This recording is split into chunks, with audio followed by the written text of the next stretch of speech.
trying to sensationalize an issue that doesn't really exist. House Minority Leader Hakeem Jeffries said the Republicans want to bully transgender kids. Jeffries argued the rules should be left up to the relevant organizations involved. Republicans argue the measure is about enforcing basic fairness. SpaceX says this morning's test launch resulted in an unscheduled disassembly. The unmanned Starship exploded just 4 minutes after its launch. The Starship is designed to transport crew and cargo to the moon, Mars, and beyond. No arrests have been made after a protest in Ohio last night turned violent. Crowds gathered in Akron to protest a grand jury's decision to not press charges against any of the officers involved in the shooting death of Jalen Walker last June. Police say the march began peacefully, but protesters began throwing rocks and bottles at officers who responded with pepper spray. Congresswoman Marjorie Taylor Greene is being reprimanded by her own party. The outspoken Republican from Georgia got into some heated exchanges during a Homeland Security hearing this week with Secretary Alejandro Mayorkas. No, I reclaim my time. You're a liar. She also sparred with Democrat Eric Swalwell from California. Greene accused Swalwell of having a sexual relationship with a Chinese spy. Republican chair of the Homeland Security Committee Mark Green of Tennessee said Greene's comment about Mayorkas violated House rules and prohibited her from speaking further. The Oakland Athletics appear to be following the Oakland Raiders to Las Vegas. The A's are purchasing land in the city and plan to build a major league ballpark near the Las Vegas Strip. The defense team of actor Jonathan Majors says they've submitted irrefutable evidence that claims of abuse are false. His attorneys added they're confident he'll be exonerated. Majors was arrested last month on assault and harassment charges after a domestic dispute. I'm Lisa Taylor. One of the best ways to build a healthier local economy is by shopping locally. Teamster Advantage is a shop local program started by Teamster Local 1932 that has brought together hundreds of locally owned businesses to provide discounts for residents who make shopping locally their priority. Everything from restaurants like Corky's to fun times at SB Raceway and much, much more. If you're not currently a Teamster and you want access to these local business discounts, contact Jennifer at 909-889-8377, extension 224. Give her a call. That number again is 909-889-8377, extension 224. Located in the heart of San Bernardino, California, the Teamsters Local 1932 Training Center is designed to train workers for high-demand, good-paying jobs in various industries throughout the Inland Empire. If you want a pathway to a high-paying job and the respect that comes with a union contract, visit 1932trainingcenter.org to enroll today. That's 1932trainingcenter.org. Labor unions built the middle class, and the middle class built America. That's the message from Teamsters Local 1932, a strong and successful labor union based in San Bernardino that represents over 14,000 hardworking people across the Inland Empire. The Teamsters are ready to help you organize for better pay, increased benefits, and improved working conditions. Reach out to Teamsters 1932 at teamsters1932.org/organize to speak with an organizer today. Are you underpaid and overworked? Is a living wage and employee benefits like affordable health care more of a dream than a reality for you and your family? If so, it's time to form a union. Don't be denied the wages and benefits you deserve. Come together in a union with the power of numbers. A union is not a privilege, it's your right, and it will make a difference. Contact Teamsters Local 1932, a powerful and successful labor union in San Bernardino, by visiting teamsters1932.org/organize to start today.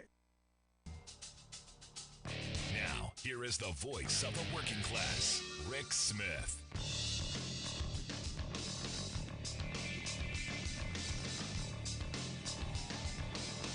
And welcome, brothers, sisters, working class heroes. This is the Rick Smith Show. Thanks so much for being here. Today on the big program, lots to get to, lots to talk about. Happy 419 Day. A special shout out to our listeners on WAKT 106.1 in Toledo, our 419 friends. Because look, you know, I'm thrilled that 419 Day went this way, because I got to tell you, a little concerned about terrorist activity. really concerned about things going boom. But trust me, our GOP friends, they're working on it, and we'll get to some of that. But here's the thing, and this is the thing that's driving me nuts. You see the numbers coming out about, everyone thinks the economy's terrible. The most recent polling is, everything's horrible, everything's bad, everything's terrible, and in the news, it's I believe it's our news culture. I was just before we went on air, I was just looking over at the AP, and the U.S. News, the AP, the headlines: homeowner shot black teen, pleads not guilty. Can a doorbell justify standing your ground? Tyree Nichols' family sues the Memphis police. Florida expands don't say gay. Woman shot after wrong turn. Police in Maine, man killed parents before firing on motorists. Supreme Court extends the abortion pill. Again, the court weighs in on abortion pills. Fox settlement, fury of lawsuits over election lies. Semi-automatic rifle ban passes in Washington state legislature. House GOP can question the Trump guy. The prosecutor. California city audits sent racist, abusive texts. Nothing, literally nothing in our media about our economy and what the administration is doing. Nothing about the fact that the Republicans are doing everything they can do to hold us hostage. Nothing. And I'm looking through this. It's all shootings. It's all horrible. It's all negative stuff. And I understand. Rick, come on. You know better. If it bleeds, it leads. If it's divisive, it's what sells. They need clickbait. And I do. But today, I gotta tell you, today was the day. If you really needed something divisive, if you really needed something to pit Democrats and Republicans against each other, if you really needed to get the red hats and the blue hats pointing at each other, today was the day. Because we find out now what Speaker McCarthy's plan is. And Congressman Chris DeLuzio, who we're going to have on the program either tomorrow or Friday, he was testifying saying, look, I'm told that they're going to cut the VA's budget by 22%. That's going to mean 13 million fewer healthcare visits, longer benefit wait times, and VA staffing cuts. They're already 50,000 people short at the VA, and they're going to have staffing cuts. This is where you go, what the? Seriously.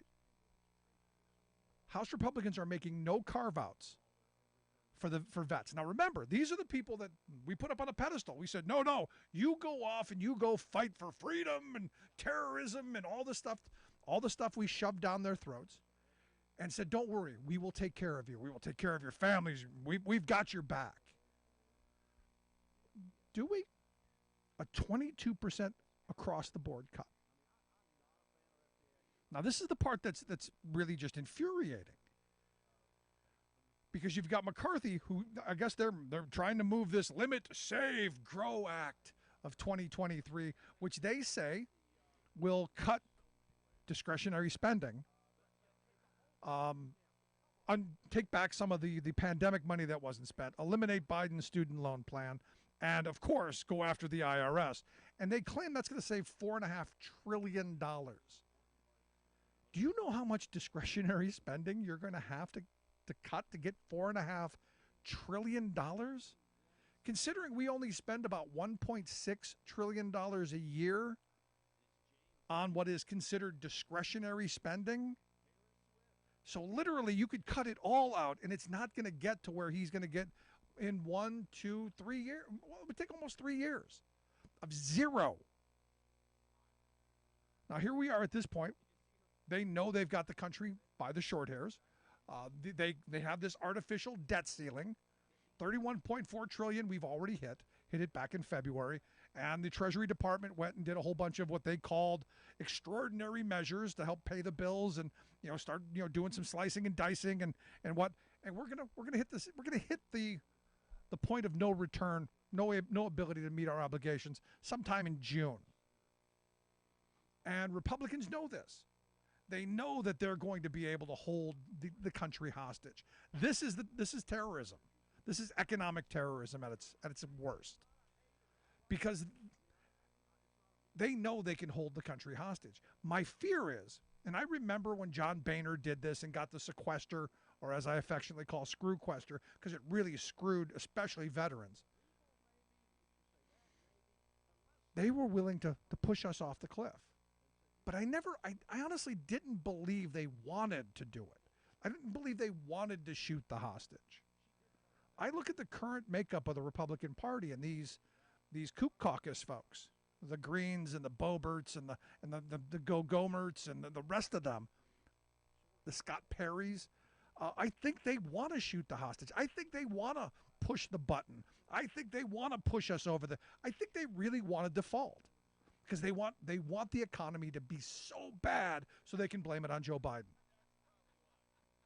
Most people I talk to, they're getting by. They're struggling. Prices are way too high.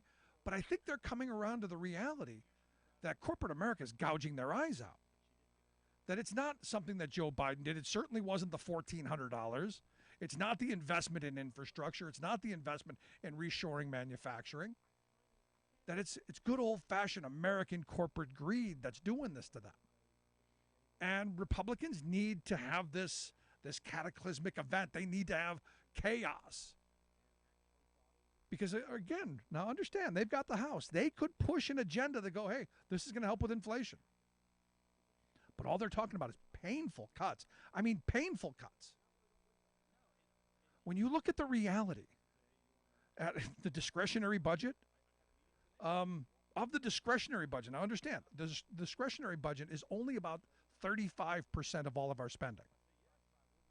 65% of the spending is mandatory. There's nothing you can do about it. It's being spent regardless. The discretionary budget part of it, 57% of it goes to the military. Now you throw in the military, you throw in the VA, you throw in Homeland Security, you're now talking about 68% of the discretionary budget being spent on military type stuff. So what does that mean? That means everything else is going to get slashed and burned. It means that's what their goal is. Now remember, discretionary spending back in 1962 was a total of 47% of our income.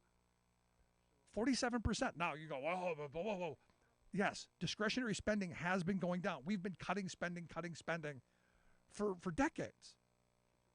It was, Reagan era forward, it was slash programs, it was burn programs, it was steal food out of the mouths of children because now ketchup is a vegetable.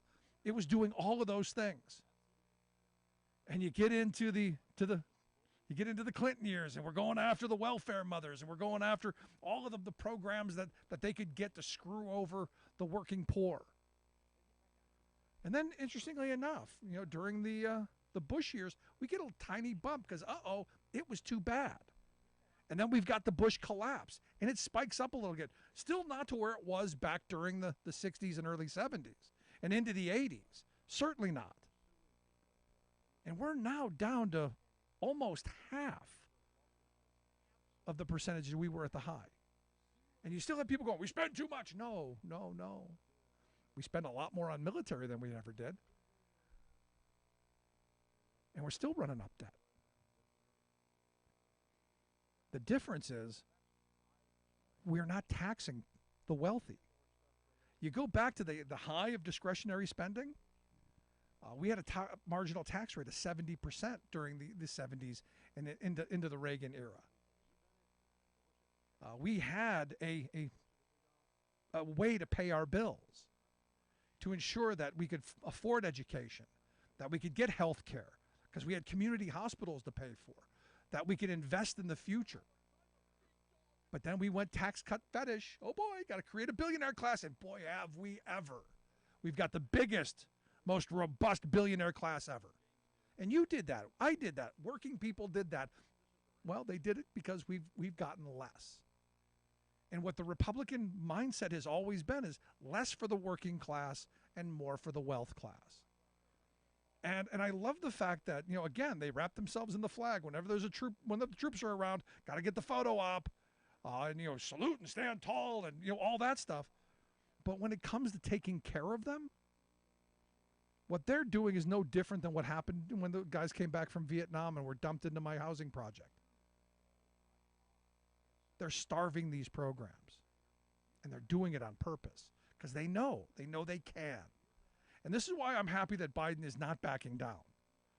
This, again, is another one of those moments where I'm glad Joe Biden is in the White House because saying, look, this isn't happening. He was quoted today saying MAGA Republicans in Congress are threatening to default on the national debt, the debt that took 230 years to accumulate overall.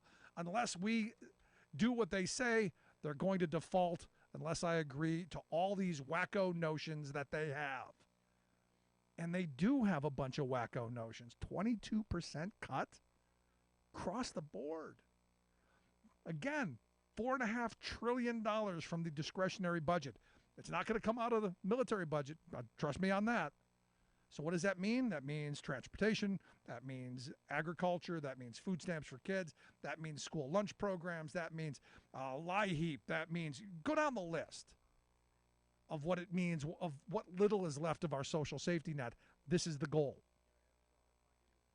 And they know that their cult are okay with this because they don't believe it's them. And this is the part that's really just kind of freaky.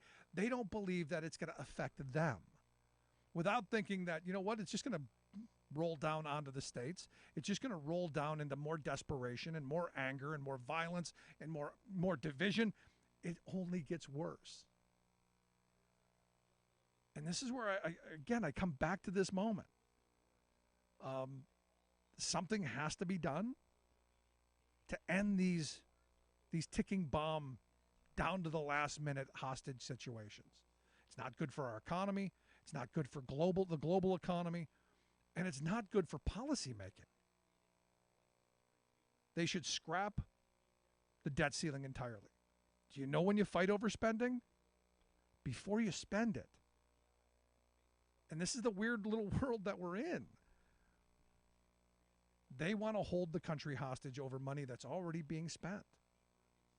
It would be like you running up your credit card and then going, I don't think I'm going to pay it. And they think you're going to be okay with that. From economists that I've talked to, if we default, unemployment is going to skyrocket. The cost of money is going to go through the roof. Our credit rating is going to take a massive dump, which means all of the money that we do owe will accelerate. And none of this is good. And you go, but Rick, 69% of the public already thinks the economy's bad. Well, if Republicans get their way, I think it'll be 90% who think the economy is going in the wrong way. And again, they've come up with no other alternative ideas because the Republican Party is devoid of any idea. I want to hear your thought. Do you think this is going to go down to the wire? Do you think they'll default? Do you think, like I do, that they really want to shoot the hostage? And that's you and me, by the way.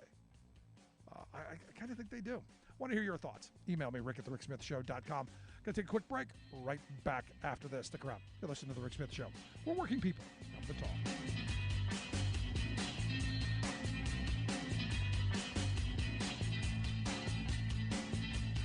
We are AFGE, the American Federation of Government Employees. We represent 700,000 federal and D.C. government workers who are the vital threads of the fabric of American life. We support our nation's military. We take care of our nation's veterans. We protect our nation's borders. We respond to our nation's crises and natural disasters. We provide services to our nation's seniors. The American Federation of Government Employees. We work for America. The phone lines are open. Give Rick a call at 1-866-416-RICK. That's 1-866-416-7425. We are AFGE, the American Federation of Government Employees. We represent 700,000 federal and D.C. government workers who are the vital threads of the fabric of American life. We support our nation's military. We take care of our nation's veterans. We protect our nation's borders. We respond to our nation's crises and natural disasters. We provide services to our nation's seniors. The American Federation of Government Employees. We work for America. Welcome back to the Rick Smith Show. Now, here is Rick Smith. New USA Today Suffolk University poll out. Joe Biden is leading the Democratic primary field with 67% of Democrats. RFK Jr., he's at 14, and Marianne Williamson is at 5. And this is just blowing my mind. And I gotta think just because the Kennedy name is attached to this guy, that's why people would vote for him. Because someone on my Facebook feed put up, "Oh, RFK Jr.'s running. This is great," and everybody lambasted them, especially because of the fact that this guy is Steve Bannon's hand-picked choice to run in this primary, not because he wants him to win, but because he wants to tear into Biden. So please don't come at me with RFK Jr. If you want, I like Marianne Williamson. When she talks about economics, when she talks about how the working class has been getting screwed over, she's not wrong. She is spot on 100%. She could sit here and do my shtick. But ultimately, if Biden runs, I think he's the nominee. And we'll see. We'll see if it's a Trump-Biden runoff. Willie, listening on WCPT AM 820 in Chicago, sent me an email, said, "Rick, when will Americans finally have enough gun death? When will Americans get fed up and repeal the Second Amendment?" Wow. This is out of hand. Thank you for your sanity on this issue and your continued focus, but I think you are trying to find common ground with unreasonable people. I don't disagree with you, Willie, not even a little bit. There are some people who are completely unreasonable and you cannot deal with them. But there are some I know some gun people who are just as fed up. Look, when the headlines today are a 65-year-old guy shoots and kills a girl in a car that had the audacity to back up in his driveway, when an 85-year-old shoots a guy who had the audacity to knock on his door of the wrong house, when someone shoots and kills a 6-year-old and the 6-year-old's parents because a basketball rolled into their yard, when 4 in Alabama are killed and 28 more are injured at a Sweet 16 party for who knows what reason, and I could go on and on. What happened up in Maine, it's all over the place. And look, Willie, you're one of the first people I've heard say repeal the Second Amendment. I'm not even there because I don't think it's possible. But is there a breaking point? Is there a point at which people go, man, we really cannot handle this responsibility? It's gotten to, is there a point? Is there a point where it gets out of hand? And I don't know. I'm already there. I think we should already have background checks and red flag laws and all kinds of stuff. What's interesting, people in Georgia, they believe that they can challenge their neighbor that they don't know, thousands of them, because for their right to vote. But if the neighbor's got an arsenal and is espousing white nationalist views and wanting to blow things up, sorry, nothing we can do. Nothing. But I'm with you, Willie. Something does have to be done. Paul, listening on KCAA in the Inland Empire, San Bernardino, he writes, "Rick, awesome show. We listen every day in the garage and wanted to get your thoughts on the claim that Biden is the most pro-union president in history. There are Amazon workers out here holding actions and engaging in strikes, but it doesn't seem to be getting them anywhere. Is there anything the president could do to help us? What would you do?" Well, since you asked, Paul, I would, and I said this from the beginning, I would use executive action. No legislation is going to happen.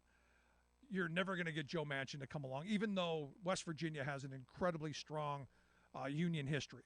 The UMWA is extremely strong in West Virginia, even though they don't represent many people. The legacy, the history, the pride that goes into that is still there. And again, he's not voting for it.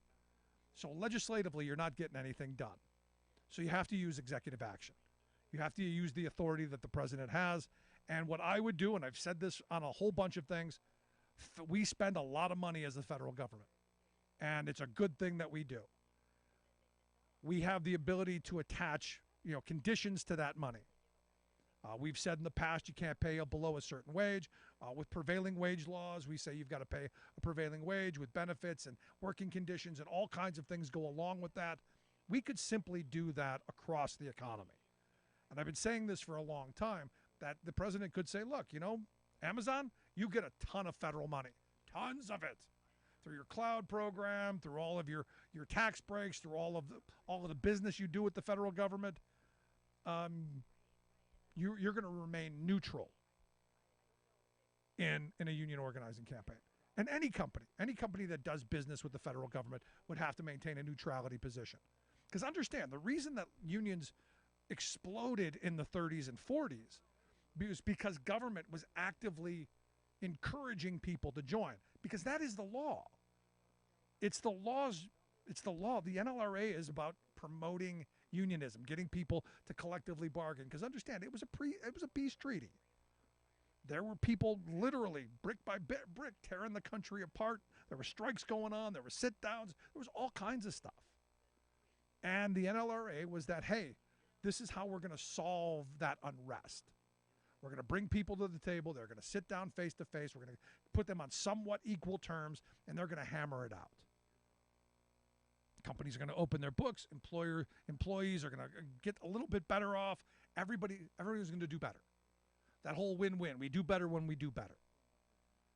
And it worked. It worked for a generation. Worked for 2 generations. I benefited from the end of it.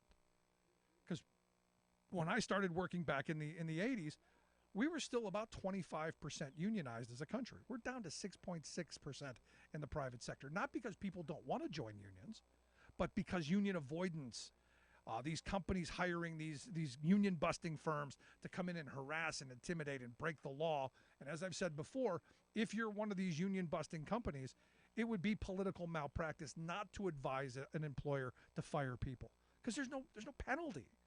There's no cost to this. A little slap on the wrist, a promise not to do it again. Maybe you got to post a note, say I won't do it again until I do it again. So for me, it all comes back down to executive action. The president has done some things. I think he can do an awful lot more. I think he really screwed up with the railroad situation. I would have advised much differently. But for me, executive action is the way that things are going to have to go until we can actually find people to vote their pocketbooks. And look, all we're being fed, you look at the mainstream media, all we're being fed is division and tearing us apart. The economy's stupid. That's what brings us back together. Ensuring that we got decent wages, better conditions, health care benefits, retirement security. These are the things that could bring us back together. I want to hear your thoughts. Email me, rick@thericksmithshow.com. Right back. I'm Rick Smith, and this is Labor History in 2.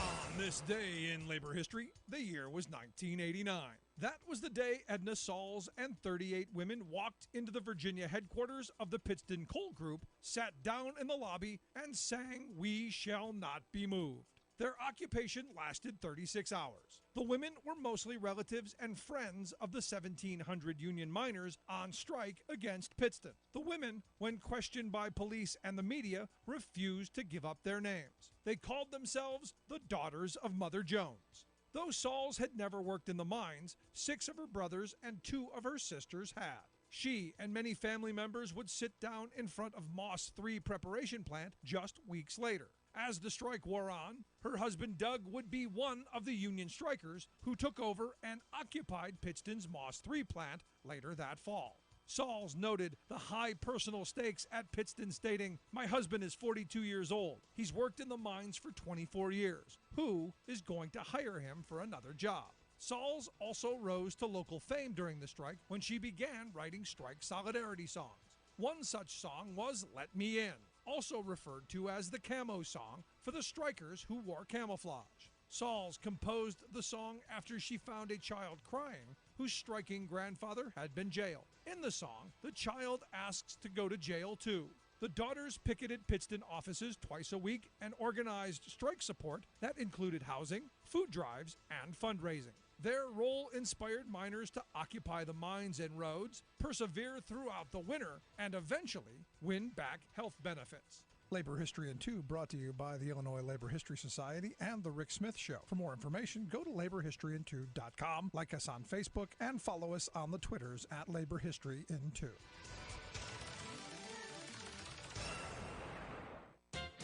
These days, America's top economic officials tend to speak in intelligible bureaucratic gobbledygook. But once upon a time, there was a plain-spoken White House economist, and he even had a sense of humor. He didn't last.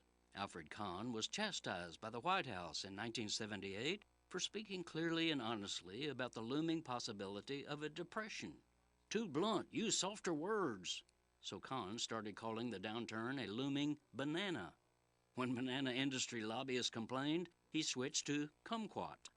In that spirit, let me warn you about an unemployment taco that the autocratic Federal Reserve System is cooking up for working families. The Fed, as it's called by jolly bankers who run it, say it's imposing, quote, the restoration between supply and demand in the labor market. They soothingly add that there will very likely be some softening in the labor market conditions. You can almost hear them humming Rockabye Baby, but don't nod off. As Bryce Covert, the insightful economic digger and truth-teller, recently explained, there's nothing soft about the Fed's arbitrary policy. It means fewer raises and more people out of work, which means about 1.5 million people will lose their jobs. She documents that, historically, such a jolt of unemployment will probably, get ready for scary words, trigger a recession, or a taco if that makes you feel better. The mumbo-jumbo of economists aside, what we have here is the same old power play of moneyed elites putting the jobs and wages of working families on the chopping block to jack up the exorbitant profits of monopolistic corporations. When the Fed bankers say they're restoring balance, they mean restoring the power of corporate bosses to rule unilaterally over America's workaday majority. This is Jim Hightower saying, in plain language, this is blatant class war by the privileged few against the many.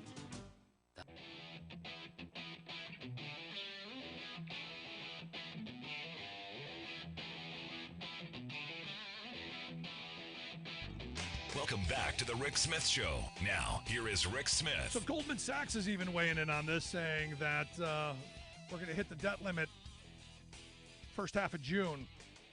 And again, what they're asking for, I mean, you go back to John Boehner and his screwquester, this is even worse than that. They're talking 22% cut to the VA. In fact, Jesse Lee, the senior advisor for communications at the National Economic Council, he has confirmed that House Republicans have no carve-outs for vets. He says their bill says VA must cut by 22% or they're not moving the debt ceiling, which means chaos, which means real pain and suffering for our economy. And that's why I've asked Karen Dolan to come talk with us. Karen is the director of the Criminalization of Poverty Project at the Institute for Policy Studies, ips-dc.org, the website. Karen, thanks for taking time for us. Rick, it's my pleasure. So this number to me, unconscionable. I mean, these are the people who every time there are soldiers around or a flag, there's a photo op to be had. They put folks up on a pedestal, and now they're kicking them right in the behind off. This is unconscionable to me. It is, and there are all kinds of ways in which they are hurting vets. So as you mentioned, the 22% cut to veterans' health. Also, when you cut back on how Social Security and Medicare is administered, you have longer wait times, you have not answers with questions. When you put work requirements into Medicaid and food stamps and SNAP, that affects veterans greatly. So there's really a number of ways in which veterans are hurt by this proposal. Yeah, I mean, the VA, and we talk about this all the time, the VA is already well understaffed. and this is going to cause even more staffing cuts. Last I talked to the folks from AFGE, they said there are 50,000 people 50,000 workers who should be working at the VA to lessen wait times, to get more people seen, to deal with more issues that aren't there. This would cause that to be worse and make wait times much longer, and all the negative things worse. That's right. There's nothing reasonable about this proposal. First of all, to step back, we should never put any contingencies on paying our debts, which have already been accrued. This raising the debt ceiling has nothing to do with the budget. If they want to have these kinds of discussions, and budget discussions would be the appropriate place to have them, not with debt ceiling. Right. Debt ceiling is simply about paying the debts of the money that was already agreed by both parties at the end of December for fiscal year 23. And you can't simply say, oh, we already required this money to be spent, but we're not going to pay it. That's completely the wrong way to go about it. No, so from the get-go, they're absolutely wrong, and it's a threat to the entire economy, even to the global economy. No, it's crazy. And you look at this, the McCarthy bill, the Limit, Save, Grow Act of 2023, which, okay, they're saying they're going to cut discretionary funding, going to retrieve some unspent pandemic money, eliminate Biden's student loan forgiveness plan, and go after the IRS money. And they say that's going to be $4.5 trillion that they're going to be able to cut. And my mind goes, I know discretionary spending is only about 35% of the money of our budget, and over like 68% of that is military homeland security. So to get this kind of a cut, $4.5 trillion, there's pain and suffering for a lot of working poor people in this country. Oh, it's nothing but pain and suffering. And then they're capping spending at 1% for the next 10 years. That doesn't even keep up with inflation. So it gets exponentially more painful as with every year. And make no mistake, they're not doing this for fiscal responsibility. They're doing this to free up money to make the Trump tax cuts for the very wealthy and big corporations permanent. Yep. There are no revenue raisers on the table. So when you hear them say, kind of trying to be folksy, that we have to balance our own family budgets, well, we don't balance our own family budgets without income. We go to work. And they're demanding that veterans and people that have some challenges getting to work, that they do work in exchange for being able to access health care if they're poor, or food if they're poor. Yet the Republican proposal itself calls for zero revenues. Just taking from the poor to feed the rich is the only thing they're doing. Yeah, no, and we've been talking about this the last couple of days. The reality is you look at the Bush and the Trump tax cuts. That's $10 trillion right there. You undo that, we don't have a problem. In fact, we could do all the things that we're not doing. We can make all the investments in the future that we're not doing. We can help poor people not be poor. And we learned that coming out of the pandemic. We learned how to alleviate poverty. We learned how to make sure that no child goes to bed hungry, that no veteran goes to sleep on the street. We can solve these problems. We choose not to. That's exactly right. We choose not to. And even if the top 1% of income earners in this country paid their fair share of taxes the way the rest of us do, we would have no more poverty in this country. Just if the top 1% paid what they owed, if they paid their fair share. Yeah, I'm not on the fair share bandwagon. I'm on the let's dig up the good socialist president, Dwight David Eisenhower. When the country was its strongest was when we had a progressive tax code that said the bigger your shoulders, the more water you carry. The more that you're given, the more that's expected of you. I don't know what fair share means, but I do know that we shouldn't have gazillionaires who have the power of someone like Musk or Bezos. I do know that. Yeah, that's exactly right. And Eisenhower was a Republican president, and the tax rate was 90% or 91 for high income earners. And we don't have anything like that now. And what we have now is billionaires like Jeff Bezos, Elon Musk, paying less than you or I, or our child's teacher, or the firefighter down the street. And it's obscene. And Donald Trump himself increased the deficit by $8 trillion just in 4 years, whereas Joe Biden has decreased the deficit. So these talking points that they're trotting out in this folksy language that they think will appeal to people are straight up lies. Yeah. You listen to the Rick Smith Show with Karen Dolan. Karen is the director of the Criminalization of Poverty Project at the Institute for Policy Studies, ips-dc.org, the website if you want to take a look at the work that they do. Let's say they get their cuts, Karen. What does that look like? I mean, because you hear discretionary budgets, there's all these terms being thrown around that most people don't really grasp.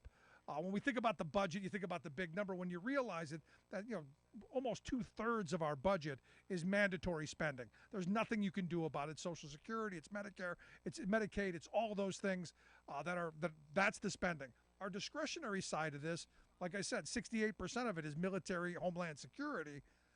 The rest of that they want to slash and burn. What does that mean for working people?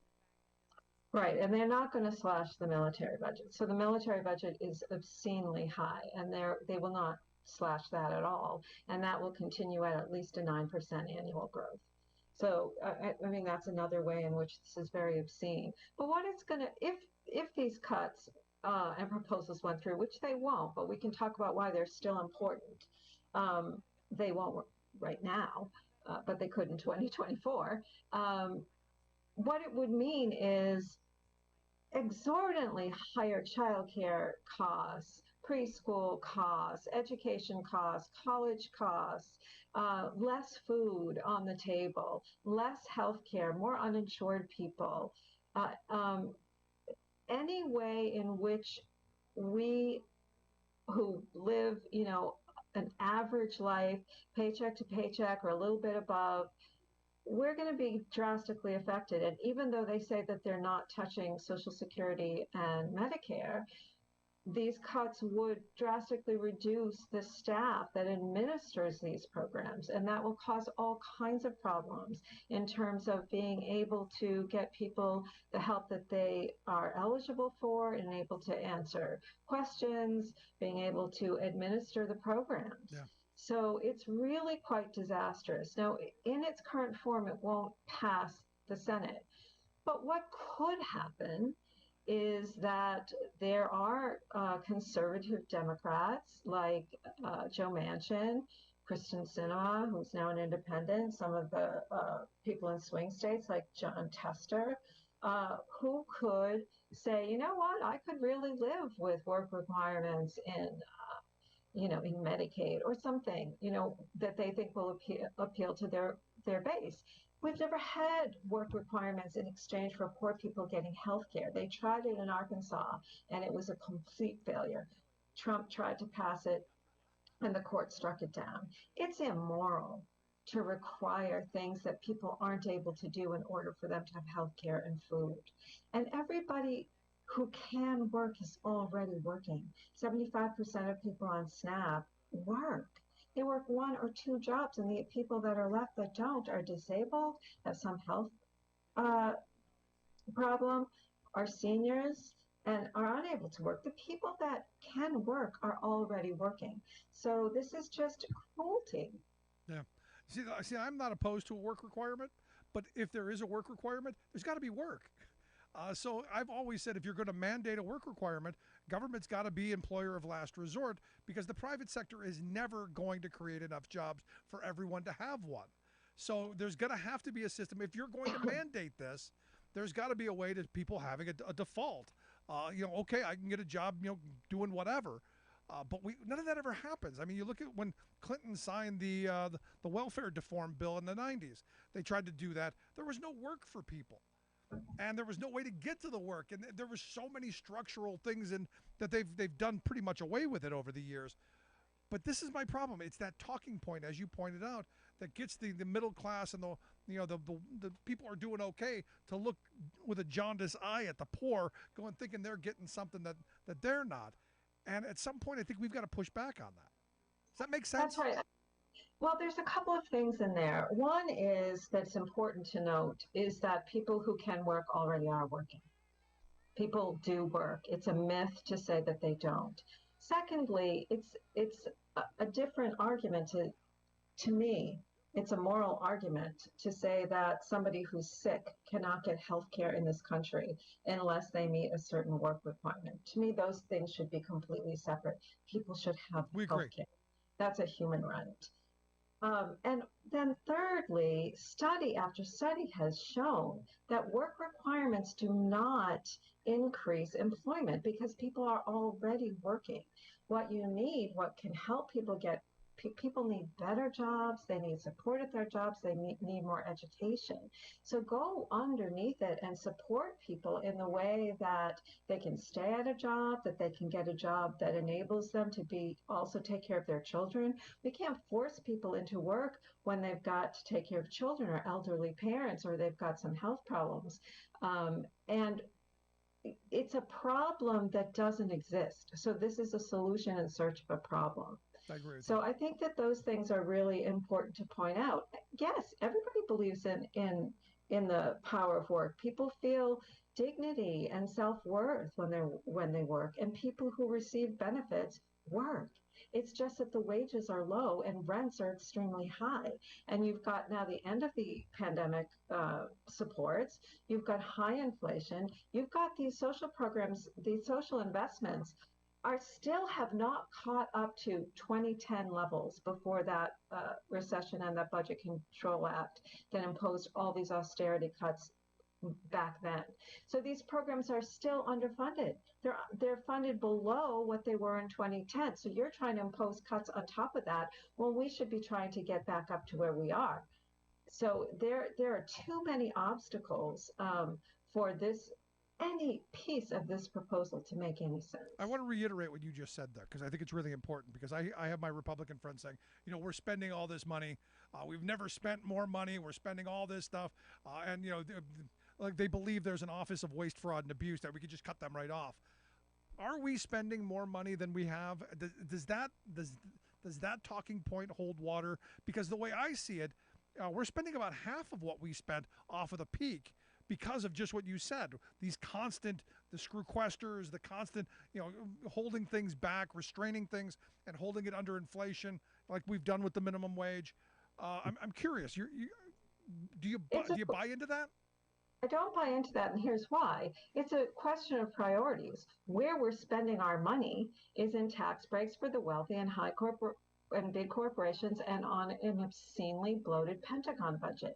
That is where the spending is, with no revenues coming in.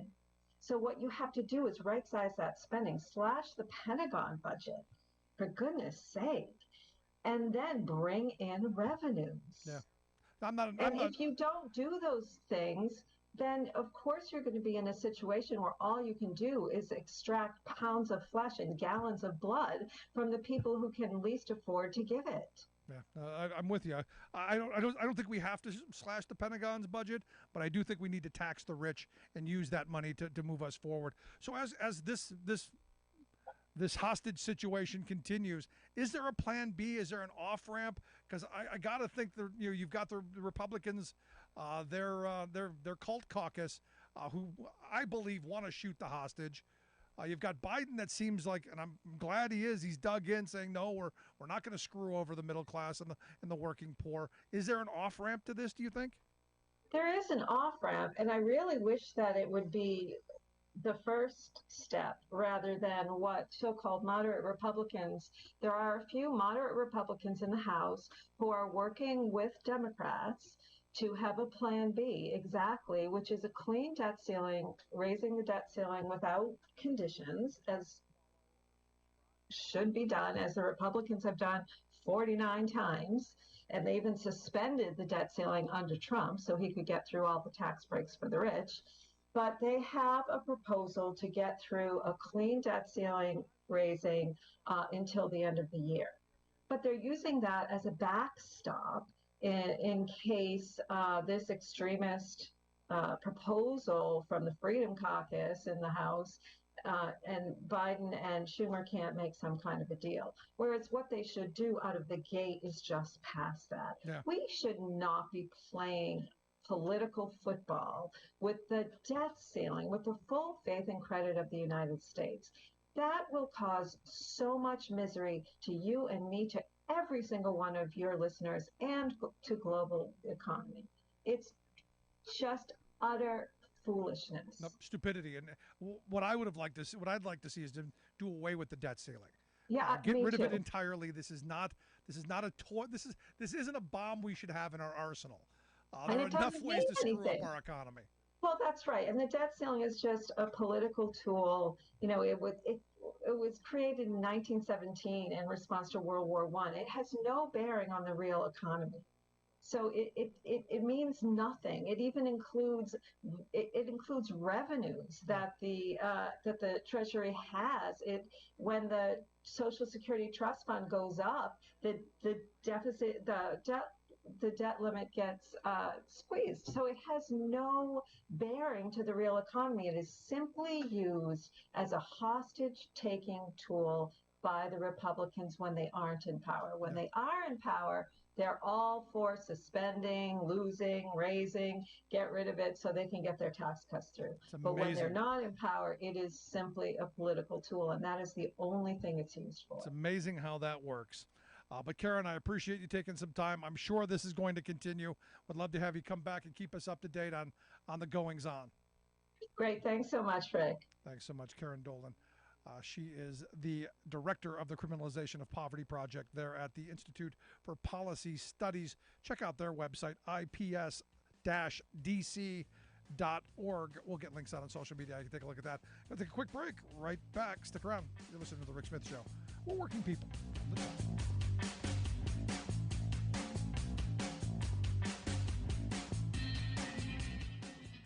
I'm Rick Smith, and this is Labor History in 2. On this day in labor history, the year was 1970.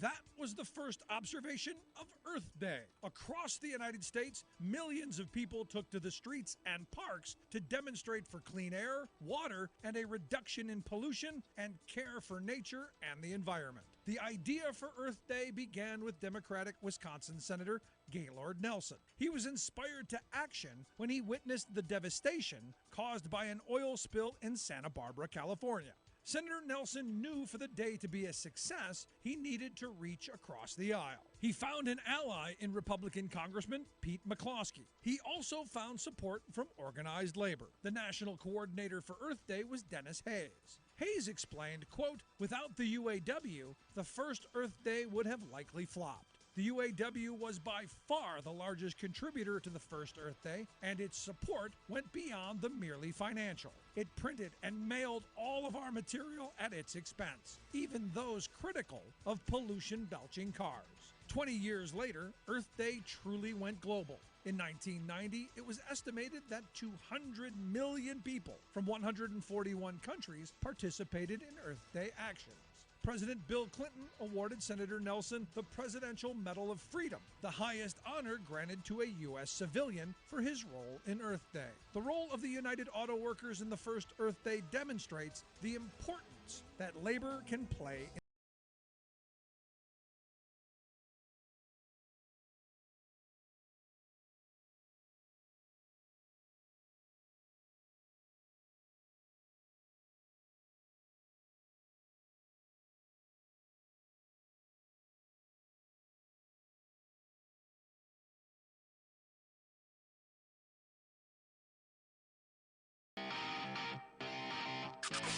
You're listening to The Rick Smith Show, where working people come to talk. So some good news for the folks out in Pittsburgh. There will be baseball on Thursday. Yesterday, I was going to talk about a story yesterday where the Pittsburgh Stadium Independent Employees Union, they represent the ticket takers, the ushers, the ticket sellers, the people who work at the stadium in Pittsburgh. They had authorized a strike. And look, you know, the reality is these folks, they got to make a living like everybody else. You got these ballparks and these teams making, you know, gazillions amounts of money. It should trickle down. It should. I know the president said, you know, trickle down economics doesn't work. It works when you demand it works. It works when you've got the power to say, you know what? No ticky, no laundry. Remember that saying? You don't pay us, we're not coming to work. And that's what these workers did. And it got me thinking, because I remember I had done a radio interview. It's got to be 10, 12 years ago. I was on another show, and someone called in and said, hey, I'm an insurance agent. How do I start my own union? And I was, going through the process of, what you would have to do to start a union, that you'd have to organize your workplace. You've got to petition the Department of Labor. This was during the Trump years. I guess it wasn't that long ago. It was during the early Trump year. And I said, look, you've got to organize the workplace. You've got to, come together. You've got to petition the boss. There's a whole bunch of process to go through this. And I was, why would you say that? The Trump, you can't do that. Just go with the existing unions. And I was going, no, I do see, and this was, years ago, I do see a movement of workers saying, you know what, in our workplace, we're going to come together, which is what was supposed to happen, which is what happened in the 30s and 40s. And eventually they affiliate with the bigger legacy unions, but the passion, the move forward, the engagement is local, hyper local. And you look at all of these different places like the Pittsburgh Stadium Independent Employees Union. These are just the people who work there, saying, look, we're gonna demand better wages, hours, conditions, because that's what it's about. I look at Workers United. Workers United was the group that started the Starbucks unionization campaign in Buffalo. They were a startup. They now are organizing the Ben & Jerry's. And here's the thing that gets me. Ben & Jerry's, love Ben & Jerry's. And I love them even more now, saying that, look, you know what? Go ahead. We support it. We support you organizing our retail shop in Burlington. We support you. If the workers want it, we're okay with it. To me, this is the way forward in making these employers understand that it's in their best economic interest to allow workers to organize. And I've been saying for a while that, if done right, like you see a lot in the building trades where the contractors and the employees, they have similar wants and needs, and they work together. It can be a harmonious relationship. It can be one of mutual benefit. The problem is the wealth class doesn't want that. They don't want to share. They want it all. And they'll give you whatever they think you're worth. And the thing that's always been amazing to me is, the people who tell me, we don't need no stinking unions, complain about how little they make. And there's part of me that goes, that's all they think they're worth. I believe working people are worth a good portion of the wealth that their labor creates. And knowing what your labor creates is an important component of that. And that's what collective bargaining is about. It's about opening up the books and going, okay, this is what our labor created. This is what your labor created. How about we divvy up this a little bit more equitably so that I can support my family? I can put a roof over their head, food on the table, can pay the bills, maybe a vacation every once in a while. Maybe, I don't know, kid go to college. Maybe, I don't know, save for retirement. Maybe, whatever. Sadly, what's happening? Working people are getting screwed, which is why there's almost no hope. And there's this point where people are angry. We can do better. We can do better by coming together. We'll take a quick break. Right back.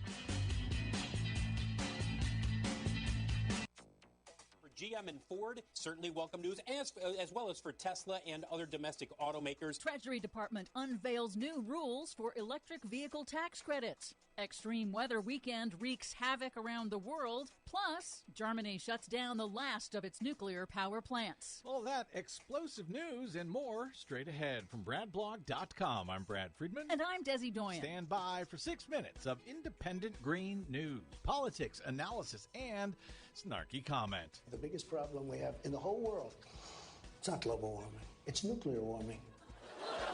What is this batty old man talking about? Maybe the reason nobody's talking about nuclear warming is because that's not a thing. No, it's not a thing. But things being not a thing are Donald Trump's thing. That's his thing. This is your Green News Report. Okay, Desi Doyen, I know we say it every year, but every day here is Earth Day Yes, at the it Green is. News Report. Nonetheless, the real Earth Day is actually coming up. Yes, it's on Saturday, April 22nd. It's the one day when folks around the world celebrate the only planet able to sustain life in the entire known universe. You can check out Earth Day events in your local area or start at earthday.org. And as you said, every day is Earth Day here at the Green News Report. It is indeed. So now, on to the news. It was a destructive... KCAA Loma Linda.